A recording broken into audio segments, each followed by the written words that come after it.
Hello and welcome to today's Students, Tomorrow's Talent. I'm your host, Dakota Palicki. Thanks for joining me. Today we're going deep into state policy landscape, looking ahead into 2022 for major themes, and taking a closer look at how some states are addressing inequitable policies and practices. Our guests will help us understand the highlights and hotspots across the nation, and bring us into one state that is pursuing a 10-year equity agenda. Later on, Commissioner Santiago of the Massachusetts Department of Higher Education joins us to talk about their work to transform the state with an equity lens. We'll also talk about his legacy and hopes for future leadership as he looks to leave his role later this year.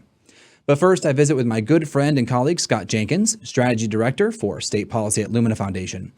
Scott's going to give us an update on what to expect in the state policy landscape across the country in 2022 and share his thoughts on what the midterm elections could mean for higher education. We have a whole lot to get to today, and I just want to start by acknowledging how important this conversation is. There are a lot of ways to make change in the world, changing our own behaviors and mindsets, the ways we deliver programs and services.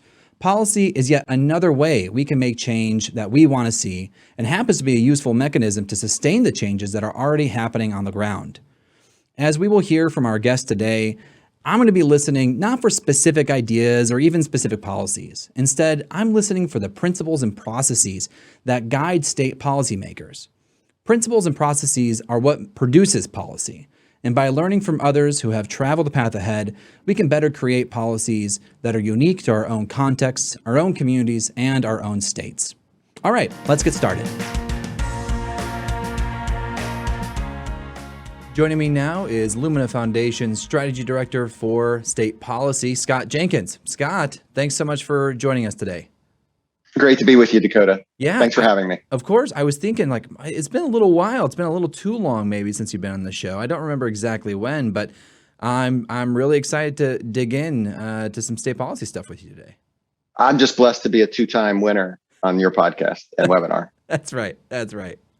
Well, I know we're going to talk a little bit about what this year might look like and what folks should keep an eye on in the state policy front related to higher ed and post-secondary education. But before that, it might just be helpful if you could lay out a little bit about, how you and your colleagues, kind of approach state policy and working with states at Lumina, just to kind of set the stage. Sure, Dakota, that's great. Yeah, so I lead our state policy work with two incredible strategy officers, Amanda De La Rosa and Paula Santana. And the way we approach state policy is really from a perspective of listening and curating policy that is focused on closing completion and attainment gaps for students of color, low-income students, working age adults, veterans, and when we build our agenda around what things we are going to support, we really are listening to states and seeing where they are going in a positive direction. And our policy centers on three primary areas: areas around student financial assistance, where we're looking to how states fund and invest in students. We're also looking at state financing of public higher education, how states actually invest in their post-secondary institutions, and then how states make sure that students get credit for what they've learned. And so we think these three key elements are the highest leverage points that we will find in state policy over the next 3 to 4 years in really moving the needle and increasing student attainment, especially focused on students of color and low-income students and adults. Yeah, Scott, I'm sitting here right now. I'm looking at the state policy agenda that you're working on, or working through, I should say. It's out there. We'll be sure to link to it in the show notes. And those three pillars, I think, obviously make a lot of sense. For someone who doesn't follow the state policy world or higher ed financing world, what's the distinction between your first kind of priority of figuring out how states should fund higher education institutions, public colleges, universities, and training centers, versus the second pillar, which is student financial aid? What's the kind of distinction there?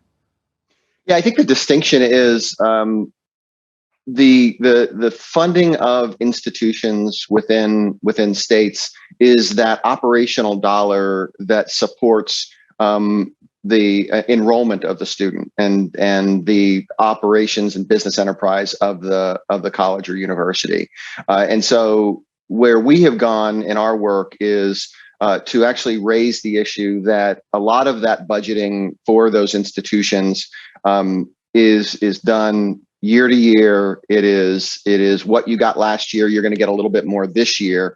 And within that historical framework, you've got a lot of built-in bias and unfairness to institutions that serve students of color and low-income students who get much less as a per student basis to support the enrollment of those students.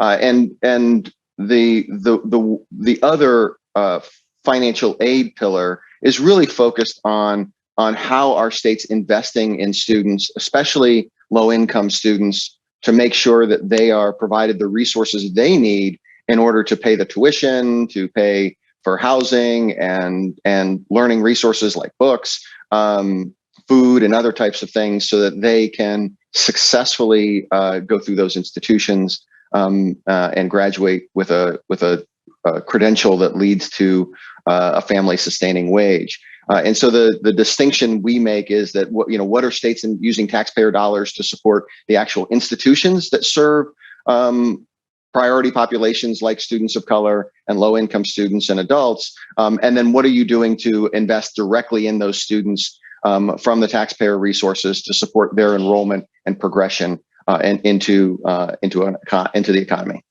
Yeah, thank you for that. I mean, I think that distinction is so important. I'm looking again at the state policy agenda and just looking at the funding that goes from the state, from state tax revenues, et cetera, into higher ed. The agenda kind of calls out the distinction between those institutions, research institutions, selective institutions that, do get a lot of money as compared to community colleges and other public bachelor's degree granting institutions where the majority of students are attending and the majority of students of color and low-income students are attending.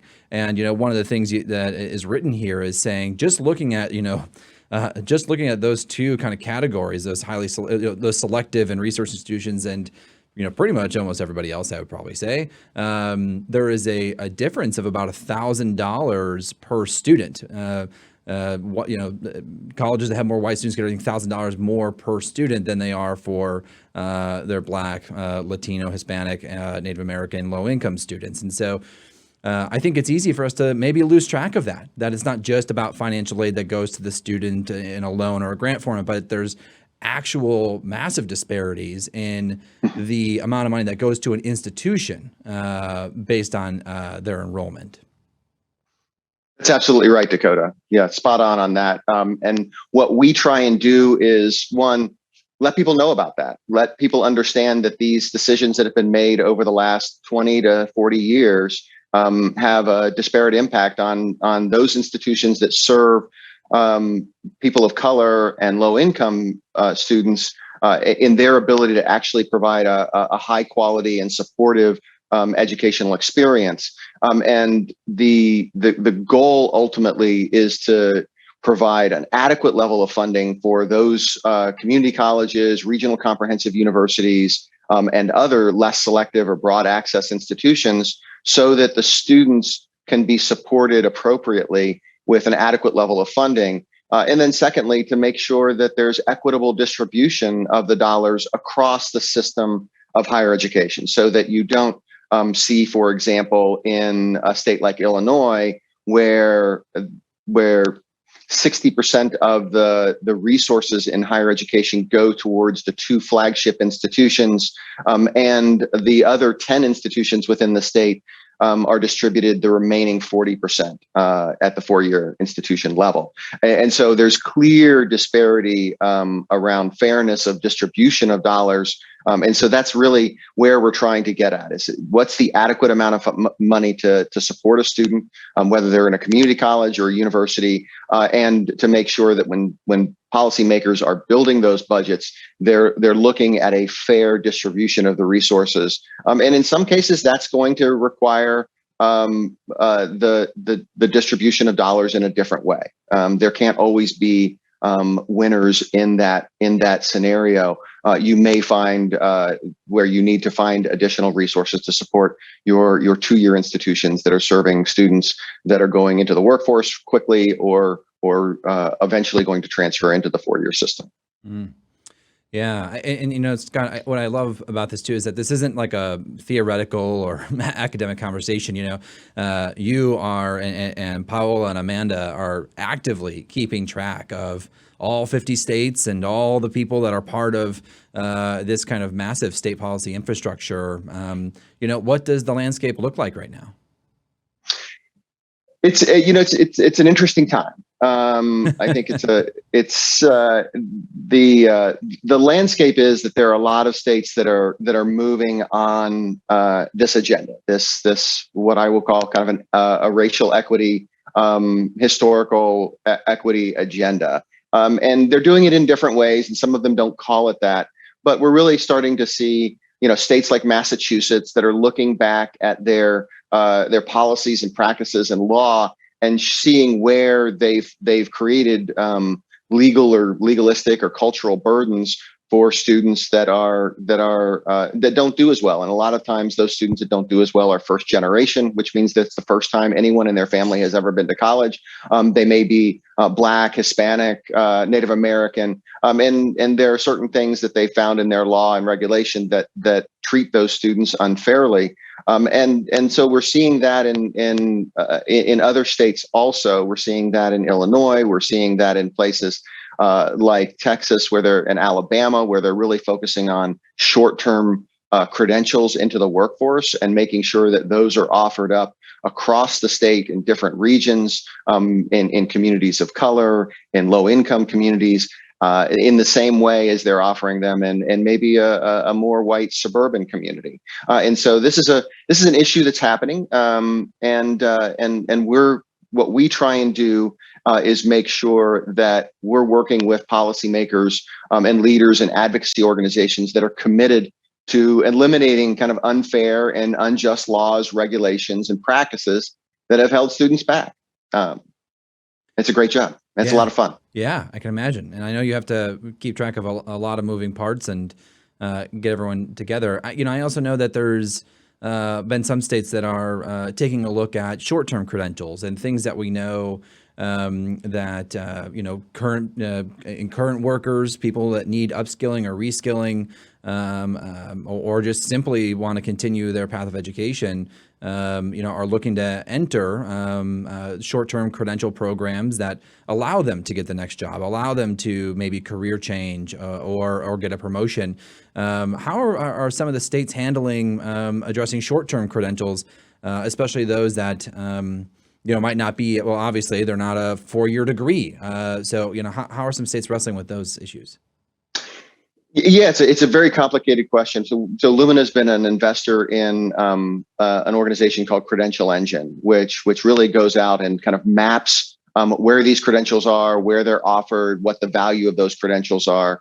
And in addition, we have been an early investor in organizations like Education Strategy Group and National Skills Coalition, who work with states to identify just what you talked about. Where are the high quality credentials that can lead to that family sustaining wage, that can lead to an immediate job in their workforce, not a workforce in a different state, but their regional workforce. And then how do states invest in that? How do you support those students who are trying to get those short-term credentials that are high quality? And then how do you invest in the institutions that are providing them and making sure that the employer partnerships with those institutions leads that student to an immediate job opportunity, not a hopeful job opportunity or a fictional job opportunity, but a real job opportunity where they can have an increased wage in the workforce. And so we're seeing that a lot of that work happening and spill out in places like Alabama. We're seeing work that's very positive in Texas, We're seeing that Indiana is starting to think about how do they provide better guidance and counseling to prospective students that might be unemployed, and so when they come to a workforce center, that they can actually get real actionable intelligence so that they can make an informed decision about their future. And so these are really promising practices and something that's a little bit different than what we have focused on in the past, to make sure that when we talk about a high quality post-secondary credential, we're really talking about anything. It's not just a baccalaureate degree or an associate's degree, but it is anything that might be a credential, a certificate, a certification that leads to that family sustaining wage and can be then translated into academic credit if that student wants to go on and do something at a traditional community college or university. Yeah, Scott, I really appreciate that point too, because when we're talking about, I think when we're talking about the conversation about how much state revenue can be, redesigned to produce more equitable outcomes.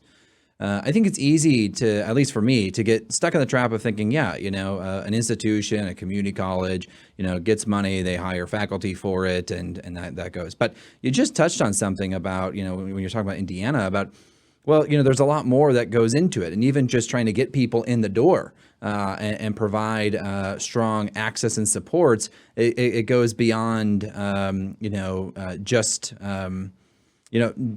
enrollment. It goes beyond just marketing. We know that people oftentimes need some extra support, some coaching, sometimes a navigator. Is that part of this broader conversation about funding from states into higher ed, that it has to go beyond just supporting the academic mission or a research mission, but instead into these comprehensive supports for students?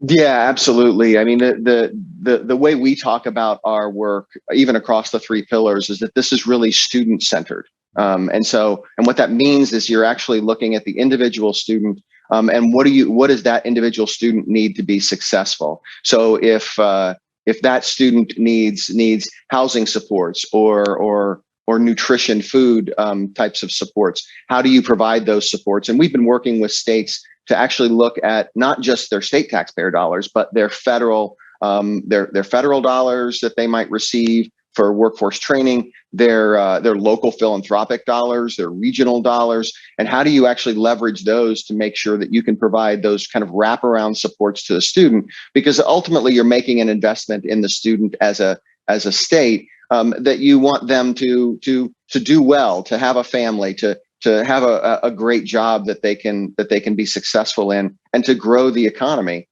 within your state. And you need to make sure that you're thinking about that as a policymaker, of wrapping those supports around that student. And this is not an unfamiliar way to think about these things. We do this within our K-12 funding formulas every single year, where we provide resources to support low-income students through federal Title I dollars, or English language learning resources that are both supported at the state and federal level, resources for students with a disability, and things like this. So we think about that within K-12 education, but magically sometimes when the student hits 17 or 18 or 25 and they're going into post-secondary, we don't think about that as much as policymakers, and we need to. So what we try and do is encourage people to think those ways around those students, and then hold institutions accountable for providing those services, and holding them accountable for making sure that students are progressing and completing into the workforce. Yeah, I mean, I think that, yeah. Awesome. I can't even say it any better.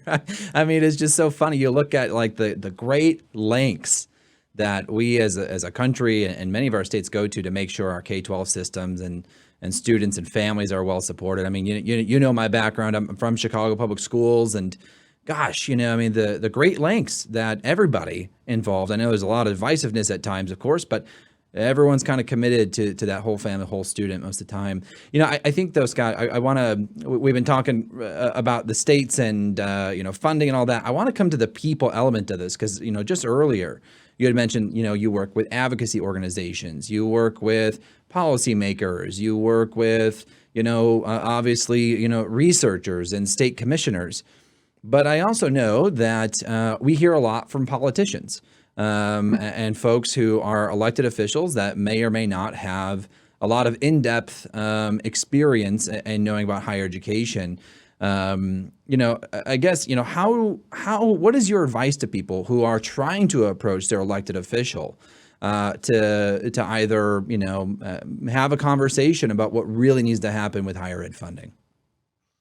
It's a really great question. So, uh, most of the time, so by and large, when you look at policymakers across the country, state representatives, senators, governors, predominantly most of them are white, they're male, they probably have a college education, and their exposure to college is really very much the traditional stereotypical image of what college is. It's that collegiate Gothic campus with a quad and 18 to 22-year-olds playing Frisbee.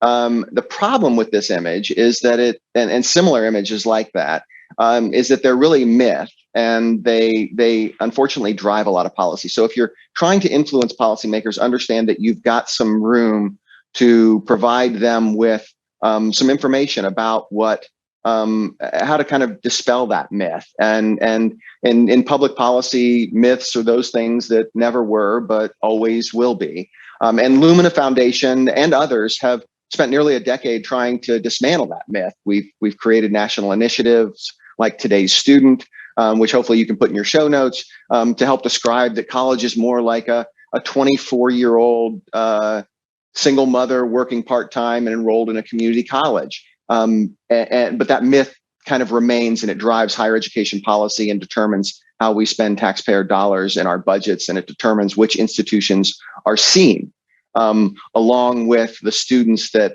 we endeavor to support. And so that creates all kinds of dissonance with reality, because these colleges serve a very small percent of the overall student population. And so when we spend time with policymakers, we start from the perspective of here are the students you should be thinking about when you're making policy, and that when we work with the media, which tends to amplify these myths around the types of students and the types of colleges that, we get the top 10 colleges every year, and it's always going to be 2 or 3 Ivy League institutions, and so it partly explains, because of that media, why policymakers have this skewed image of what higher ed looks like, and so what we try and do is dismantle that, and work towards that. So as advocates and other types of policymakers, bringing some of the fact-based information and data to policymakers to explain where the engines of economic growth are within your state. And yes, of course, it is your Research One institutions that are highly selective, that bring prestige to your state. But for the students, the vast majority of students who don't go to those institutions, they need to see themselves in the institutions that they go to, which are community colleges and regional comprehensive institutions, directional schools, as we call them sometimes, as the University of North Florida or University of West Florida, and policymakers need to pay attention to that, because those are the majority institutions, the institutions where a majority of the students in your state are going to go to, and so that myth and breaking down that myth is something that I think a lot of advocates, a lot of policymakers and others, we have to try and break those things down so that policymakers know and elected officials know that when they're making their budgets, they're making it really for that 24-year-old mother going to a community college, trying to raise her family and deal with all the things that life is throwing at her, and not the 19-year-old who's sitting on the quad playing hacky sack. Do you think it's changing yet? I mean, do you think that we're making, and by we, I mean the royal, everyone we here, making progress on making the point about who today's students really are? And I'll just, say, I don't want to be too Pollyannish about it. I always joke that I am, 90% an optimist and 10%, pragmatic. So I'll try to tap into that 10% here. But, It just seems that, especially with some of the federal investments that are coming out, with some of the recent conversations that we're seeing, with certainly with philanthropy kind of moving this direction, that there are more and more states that are looking at their incumbent workforce, looking at the people that you described, today's students, those who are raising families, those who are working full time while trying to go to school and get their education. It feels like there's more concentration, perhaps an increase of opportunity in that. Do I have that wrong? Am I just like buried in my niche, or what's your perspective on that? How are we making progress? So I think so. If you would have asked people like higher education researchers 20 years ago what they were studying, all of them would have said they're studying kind of the baccalaureate degree production institutions. It really wasn't until President Obama came into office that you really started to see this growth and focus on two-year institutions, technical schools, things like that. And kind of even changed the field of study within higher education, that there are more and more researchers and others and folks that are doing this work at that level. So clearly the movement is happening at the think tank level, the research institution level, that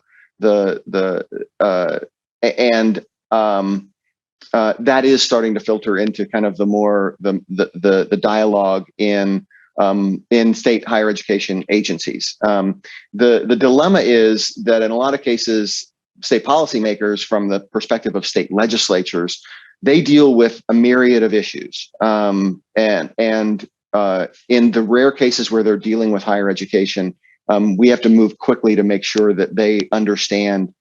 Say you're a new chairman to the House Higher Education Committee in Iowa. You may have gone to Grinnell College and really think about higher education as kind of that traditional mythic higher education. It takes a lot of energy. And so while we've been at this for about 10, 15 years, this is a long game. This is something that will take a generation to get more and more policymakers that actually went through a community college, maybe to a 4-year institution, or maybe not. And so I think to the 90%, you should be hopeful that we are actually starting to see more and more people that have a diverse background move into elected official roles. But we always have to kind of keep in mind that we need to check to make sure that the policymakers we're working with we don't assume where they are, and that I think without constant and continuous reinforcement, because we get dramatic turnover in legislatures, we will probably see dramatic turnover in legislatures here in the next few months. That you need to continue to refresh that with new policymakers who are going into this, and get them up to speed on today's student, so that those institutions that serve those students can be treated fairly and equitably. Hey, before I let you go, I have two other really quick things. One is that I know obviously you and your colleagues are doing a lot of work, but you also offer a lot of support to folks out across any state, really, through Strategy Labs. Can you just give folks a quick explanation about what Strategy Labs is, in case they're interested in working with you to pursue some of the things on the state policy agenda? Absolutely. Thanks for the product placement, Dakota. Very helpful. So Lumina Strategy Labs is something that the state policy team runs. This is a way that we provide just-in-time technical assistance and consulting to states. So any type of state nonprofit agency, governmental agency, or nonprofit advocacy organization, or state legislator, or governor's office that is interested in a higher ed topic, our topics around finance, our topics around financial aid, or inclusive pathways for adults. Let us know, and we're happy to help both with technical assistance through a consulting practice known as HCM Strategists. We also have our national partners like National Skills Coalition, Education Strategy Group, and others that we can support. And even my dog is excited about this opportunity. We also provide small technical assistance grants to institutions and systems and others that are trying to pull a convening together or something like that. So anything up to about $25,000, we do quick release grants to support that type of activity. That's great. Thank you. We'll be sure to link it in the show notes. This way people can go and learn a little bit more about strategy labs. I mean, I've been to some of them myself. I've worked with a lot of partners. I've gone to them. It's a great resource. It's and honestly, it can really go a long way. And then Scott, before I let you go, I have to ask about the painting behind you, man. Like, it is brilliant. And there has been times during this interview where I felt like I was interviewing the elephant. It is like beautifully imposing. Like, what is like, I feel like a room raider here for a minute, but what a piece, man. Oh, thank you. Thank you. At John Vossel is the Instagram for the artist. He's a young artist in Cincinnati. A friend of mine, friend of my son's. And I've asked him, because you're not the first person who said this, I've asked him, could he make these? And he said, I could, but I'm terrible at consistency. So if someone wants one of these, you might end up with a giraffe or a rhinoceros or something like that. But yes, he's a brilliant young artist. Wow. Well, there we go. A show about learning after high school with a pinch of art. You can't be mad about that. Welcome back, everybody. Joining me now is Commissioner Carlos Santiago of the Massachusetts Department of Higher Education to talk a little bit about what Massachusetts is doing this year and in future years around equitable policy. Commissioner, thank you so much for joining us today. Thank you, Dakota. Thank you for the invitation. Yeah, of course. And I know we're catching you after a board meeting and, your plate's so full. So I'm really appreciative of your time. Obviously, this year is going to be a big year for you and for the state, and I'm looking forward to talking about all sorts of things with you today. But I really want to start with the equity agenda. We just heard a little bit from Scott Jenkins about this. Back in 2018, you, along with your board chair, proposed the development of a 10-year statewide strategic plan focused on equity. The plan's really strong. We have it linked into our show notes, lots of goals and principles, things to dig into. Give us a little bit of an overview of what that plan is and what went into the development back in 2018. Bring us back then and share with us what caused it. Yeah. Sure, happy to. And I think, the data led us to the belief, the strong belief that in fact, Massachusetts, which has, as you know, a great record of education at all levels. Yet, if you look at the data, you saw, significant opportunity gaps, particularly by race and ethnicity. And we focused on addressing those gaps. And we worked with Lumina on a major grant to be able to invest in eliminating obstacles to students of color.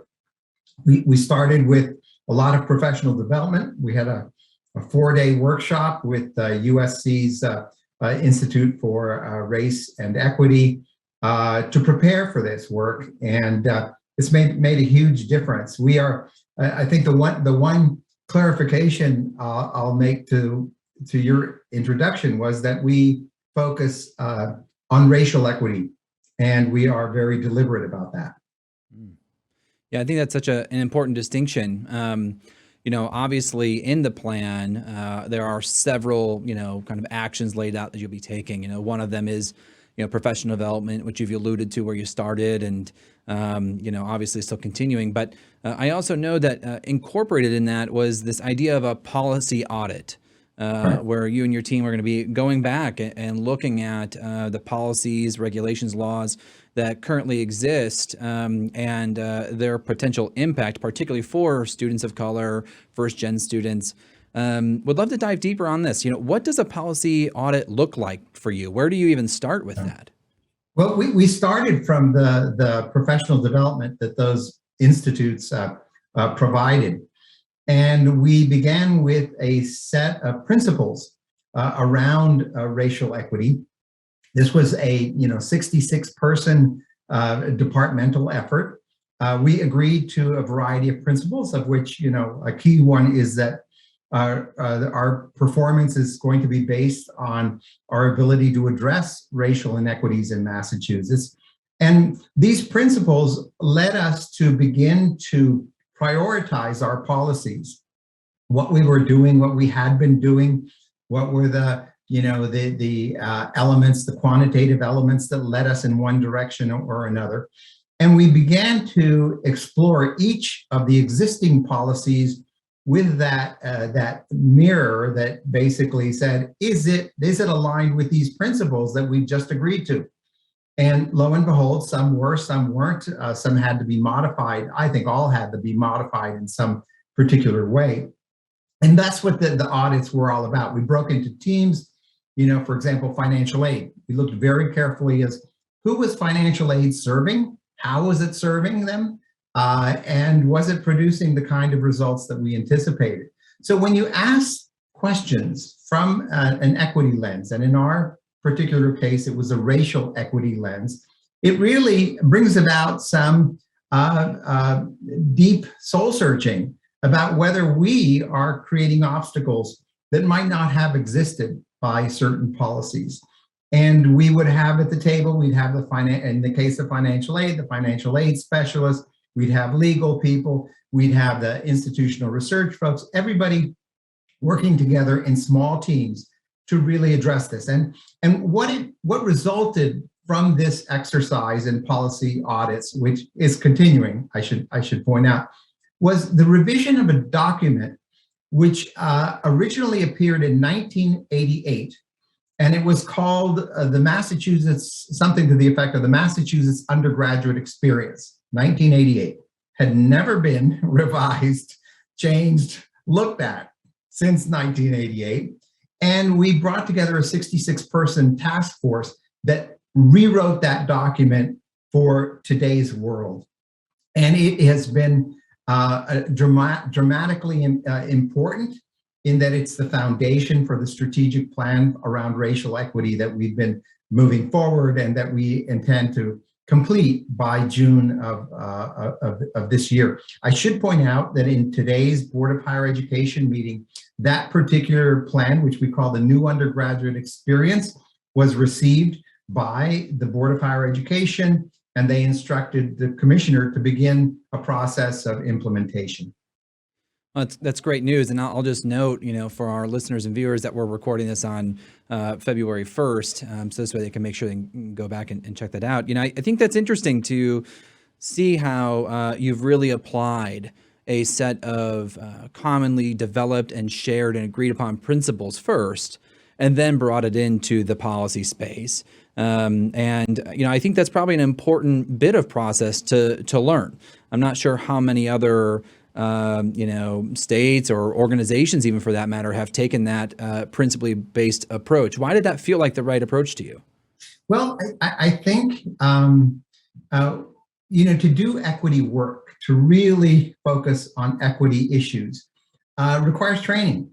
Many of us are not trained to look at some of these particular policies from a given perspective.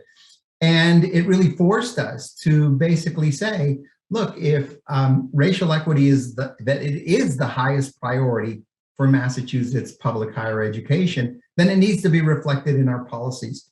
And once you've got the principles and there's agreement on the principles, then it's not all that difficult to review your existing policies and to revise those policies as well. Now, we still have a long way to go in terms of the revision of policies, but one of the most important things we've done is we've now identified those policies that have the largest impact on students and specifically students of color in Massachusetts. And those are the ones we're looking at first and foremost. Mm.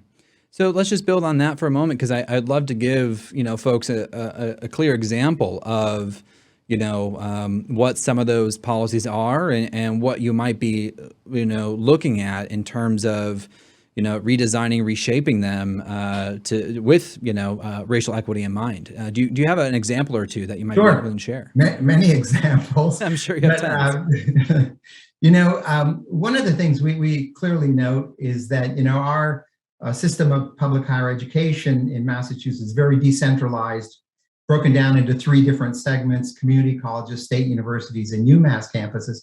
And we saw that 2/3 of our students of color were actually enrolled in our community colleges. And we decided that was the first place we were going to really explore in terms of student access, retention, and success. And we looked at something, I'll give the example of remedial education and specifically remedial mathematics, where in my first year, the data showed that, of 12,000 students that had to remediate by taking an exam called AccuPlacer, and they needed to pass that exam to continue their studies. And of the 12,000 students in the community colleges that were required to remediate, 2 years later, 9,000 had left the institutions, left the community colleges. I thought that was a horrendous result, and we've revised our developmental math sequence. We've moved to co-requisites, all the things that are viewed as important at the national level to ensure student success. And like that, there were a whole series of particular policies. Transfer, there was, when we arrived, you couldn't necessarily transfer a credit from a community college to any public four-year institution. In your major, you could do it as a general education course, but not in your major. And if major courses in your major were accepted, they were accepted as electives. We changed that. You can now transfer credits in over 41 different majors. We have 13,000 courses in our course equivalency database. So we revive transfer. That's a huge obstacle to students continuing on in higher education. And like that, there were many, many policies. We moved forward early college programs. We provided financial aid, increased financial aid. In fact, Massachusetts has seen the largest increases in financial aid directly to students over the last 3 years than it did in the previous 30 years. So those directed changes to how higher education functions and how it supports students have been essential to the success of this work. Mm. You shared that the board met today and asked for, gave permission, green light, whatever the word is, to kind of move ahead with some of the implementation. What does the remaining year and years look like as you move into some of the implementation? Well, we're looking to complete the strategic plan for racial equity by June. And then there will be important implementation of continuation of policy changes that will be required as part of that. And what I have told the board today is that this work isn't done when we finish the strategic plan, that we need to go back to the board on a policy by policy basis to get their approval. This is obviously difficult work, very detailed work. But at the same time, I think the fact that we have said pretty clearly that this is about racial equity allows us to not only focus our attention and our efforts, but to make the case, which I do all the time, that if we can improve the college retention and access and success of students of color, it will benefit all students. Because as you might imagine, some folks will want you to look in a different direction and look at, socioeconomic status. I was asked multiple times and I said, look, our biggest gaps are around race and ethnicity. If we close those gaps over time, it will benefit all students, because the policies that we invoke, if they're financial aid policies and we focus on the students that most need the financial aid, it's going to benefit all students as well. So I think our ability to succeed is a function of the direct focus and the knowledge that it's going to benefit all students. There are two things that I say all the time, and I'm not going to take responsibility for inventing them, but one is that affordability, for the students that we are focused on, affordability is a necessary but not sufficient condition of student success. You need more supports. They're why we have a basic needs a strategic plan moving forward as well. I also state that we need to move away from the question of, are these students prepared for college, to the issue of, are our colleges prepared for the changing student body? And we need to adjust that as well. And I think those expressions are very important in how we do our work. Yeah, I mean, I couldn't agree more. That's something that we talk about often, and we just heard, similar sentiments from Scott Jenkins about that as well. Affordability only goes so far, and making sure that our systems, our policies, our practices, our institutions are set up to serve today's students is certainly that's something echoes well here. Before we depart, because I want to ask you about some other things going on, but before we depart from this, I appreciate what you were also just saying a moment ago about, the other voices that can be at the table in the state that are saying, maybe it's not about racial equity. Maybe it is about, low income students, or why not all students, or, and I think that there are a lot of folks, whether they be state policy leaders or institutional leaders, whoever it is, that kind of gets stuck in the making the case section of this work, of getting the data, getting the framing right, trying to build that coalition. And yet, you've been able, you and your colleagues, at the department have really been able to not only, get some folks together on this, but also make a plan and take actions towards that plan. As you're talking with other state leaders, I mean, what advice do you give them? What needs to be in place to help people and organizations who want to move out of the case making and into the action like you've done? Yeah, well, I think fundamentally crucial to the Massachusetts decentralized system was the fact that many of our institutions, community colleges and state universities in particular, were moving this agenda forward on their own, not as a system.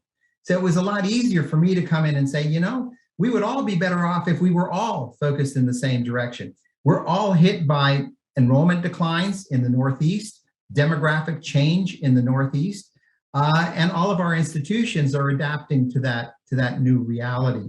So we had a common purpose among our institutions. And, I always say that if you try to force an academic institution to do something, they're likely going to just wait you out. But if you, by consensus, get them to agree that something is in their best interest, their institutional interest and that of their students, they will be moving even faster than you imagine. And I think that's important. Leadership on those campuses is critical. And I'm blessed with having a series of presidents who are experienced, understand the need for this work, and are fully pushing us as well as much as we're pulling them. Yeah, it's such really great advice. Absolutely. I also want to transition. You, a couple of weeks ago, made an announcement that you'll be leaving your role as commissioner at the end of the academic year. I want to say first, congratulations. You've had a 40-year career in higher education. I don't know where you're going after this, maybe into a much-deserved retirement or in other places, but, congrats. That's a wonderful achievement.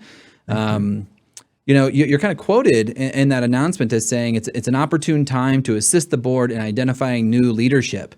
As someone who's been in the industry for 40 years and sees where we're at this moment, what are you really looking for in the next generation of higher education leadership?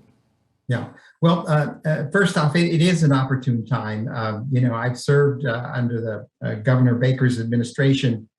His administration will end in December. He's not running for re-election. I said the timing is right to move on as an academic. Retirement doesn't exist. There's a lot of things that we could do, and I'm fortunate that the board has asked me to stay on for a bit to help in the transition.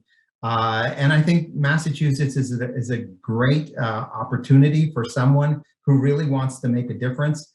Who can move and has a commitment to move an agenda as ambitious as the one that we've developed to move it forward. And I think that whoever they select will find that he or she is going to have a lot of support among the campuses to keep this going.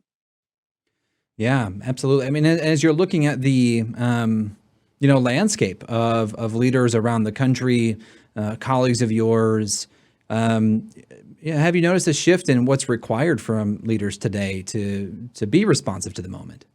Yeah, you know, I've been in almost every role from chancellor to provost to, you know, dean of graduate studies to department chair. I've done it pretty much all on the administrative side, but really enjoyed my faculty role and just the process of creating knowledge and disseminating it is something that pulls me back in. But I think today's leaders.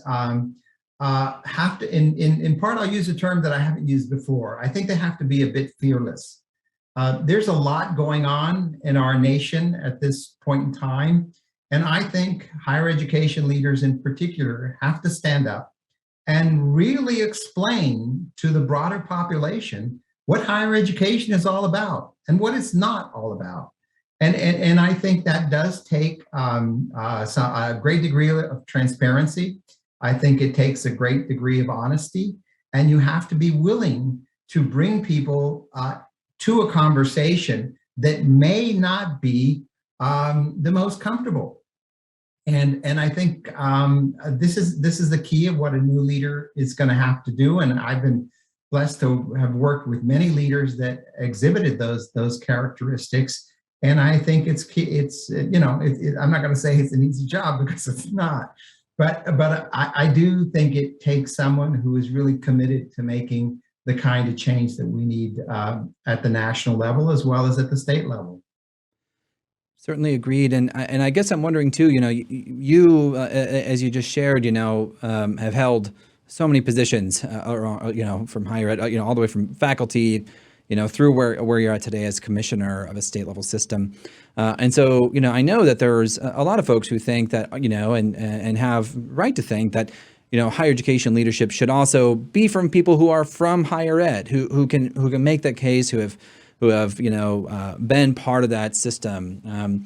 At the same time, I'm also mindful of some of the other, you know, assets and skills that it might, you know, require to have a job like yours. You know, folks that, you know, might have broader, you know, political support, for example, to be able to move an agenda along. You know, do you think, I mean, you know, do you think there's a one version better than the other? I mean, you know, I guess I'm trying to just say, like, you know, we're not always looking for unicorns. Right. So right. If we had to dismantle that, you know, what are some of those key things that you know, does it matter where they come from? Does it matter if they have the political support? I think it, if you don't come from within the academy, you had better surround yourself with people that understand the academy, understand shared governance, understand the conversations that go on a college campus. That to me is essential. So you can bring skills to the job that may not have arisen from a life in an institution or in the academy, but you know, you do have an advantage if you understand the culture, if you know how higher education works. There are a lot of skills that I don't have, believe me. Many of them around the new technologies and social media and the like. That certainly is not a strong suit of mine. So I try to surround myself with people that know what they're talking about when it comes to things like social media. And I think anyone who comes on board, bring a group of folks that are diverse. First off, they bring a variety of different experiences and bring a variety of different expertise levels that can help a president gain a full sense of how higher education operates and where it needs to change. I don't think it should be static in as difficult environments as we're seeing today. But I do think it's important to surround yourself with people that can really help you understand how that reality operates. Well, before I let you go, I'm curious, you know, I know you still have a lot to do between now and, you know, the time that you move into a part-time role, I suppose is what I'm hearing you say. You know, what do you think your legacy, or what do you hope your legacy will be as you enter the next phase of your professional life? Well, I think in the longer term, my hope is that the work that we've done, and I've been at the agencies, not as commissioner, but I've been there since 2013, so it's been a while. I hope the work that we started will continue I hope it will get on an even higher level and be even more innovative than it was when we launched some of these initiatives. And I have no doubt, and I mentioned this to the board today, is that the department is in a good position to transition to new leadership. I will help in any way that I can. But I think we're onto something, and the board agrees with that there has to be change, and the change has to focus on the students that need this educational experience most. Well, Commissioner, I really appreciate your time today. Thank you so much for spending a bit of time with us, and we'll be sure folks check out your really wonderful racial equity plan. A lot of great resources out there about it, and thanks for spending a bit of time with us to share your thoughts on leadership and equity and what you have going on in the great state of Massachusetts. Thank you, Dakota. I really appreciate the invitation. Anytime. Take care. Welcome back, everyone. Our guest today covered a lot of ground, and there's certainly a lot more to dig into. Beyond the ideas and strategies presented, there are a few key takeaways for me about the processes and principles that we've heard today. First, data must continue to light our way. Data can serve as a flashlight to help us focus our attention on the unintended consequences of many policies made many years ago. If we continue not to weaponize data, but instead use it as part of a continuous improvement dialogue and process, then we are much more likely to improve policies across the country. Second, equity isn't a thing, it's the thing. The problem with talking about racial equity as a lens is that lenses can come off and on. The places we see making the greatest progress are those that are not using this lens approach, but rather acknowledging that equity is the goal itself. Third, use principles to guide your work. The systems and processes we use are what produce outputs like policies. If those processes are guided by principles, like the ones Commissioner Santiago referred to, they are much more likely to produce the outcomes that we all desire. And finally, go where the energy is. I love that the Commissioner shared that one of the most important preconditions to engaging in racial equity work was already having a broad base of existing support. He shared that many of his colleges and universities were already doing this work. What I heard was a state leader acknowledging his role as a supporter, as a servant leader, who saw where the energy was going and then used his role and his team to support those efforts. My thanks to our guests, Scott Jenkins and Commissioner Carlos Santiago, for sharing their insights today and helping us learn from others who are addressing equity through policy. That's all the time we have for today. Thanks for joining us. Our show is produced by Jacob Mann, John Strauss, and me, Dakota Palicki, with support from Mark Allen, Matthew Jenkins, Amy Bartner, and the team at Site Strategics. Well Done Marketing supports the promotion of our show. Deborah Humphreys and Kevin Corcoran provide leadership for Lumina's strategic engagement efforts. Please be sure to subscribe and rate our show wherever you're getting your podcasts. And as always, if you have a comment or an idea for a future episode, reach us at luminafoundation.org or reach me on Twitter at Dakota Palicki. Thank you so much for being with us today, and we will see you next time.